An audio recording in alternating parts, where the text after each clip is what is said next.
Tayo mga Pinoy ay mahilig sa crispy na lumpia. Pero teka, ano bang klaseng lumpia ito at walang laman kung hindi meat lang? Gusto nyong malaman? Let's get it on!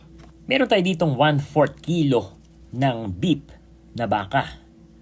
Lagyan natin to ng salt, black pepper, turmeric, cumin powder, garlic, at isang itlog.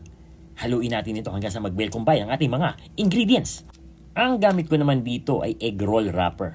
Pwede kayong gumamit ng spring roll wrapper o lumpia wrapper kung ano ang meron kayo. So maglalagay lang tayo dito ng 1 tablespoon at atin itong ititiklop na parang gumagawa tayo ng lumpia. Alam nyo na yan, hindi ko na ituturo sa inyo. Basic na basic yan para sa ating mga Pilipino. Meron ako ditong egg wash na ating ipandidikit para hindi bumuka yung ating wrapper. But wait, there's more. Hindi pa tapos yan. Dahil dodoblihin natin ang ating pambalot. Ito ay para mas maiwasan natin na pumasok ang mantika sa loob ng ating lumpia.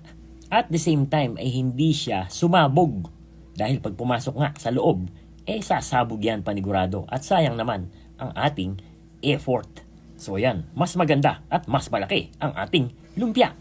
So nagbalot na tayo at tayo nakapagbalot ng 7 piraso.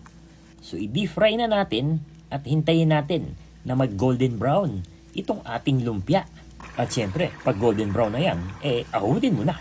Dahil luto na yan. Ayos ba? So set aside muna natin dahil gagawa naman tayo ng ating vegetable salad. Meron tayo ditong cucumber or pipino na hihiwain natin ng maliliit. Tinanggal natin yung buto para wala nang sagabal sa atin at hindi siya maging watery. Sunod natin ang kamatis. Tinanggal din natin yung kanyang buto at hiniwa natin ito ng maliliit na kagaya ng sa pipino. Pwede ba namang mawala ang onion? Hindi kasi kumpleto kung wala tayong onion na ilalagay dito sa ating recipe.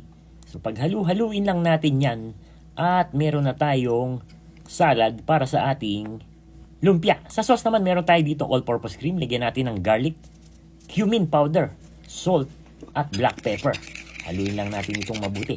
At kumpleto na ang ating gagamitin.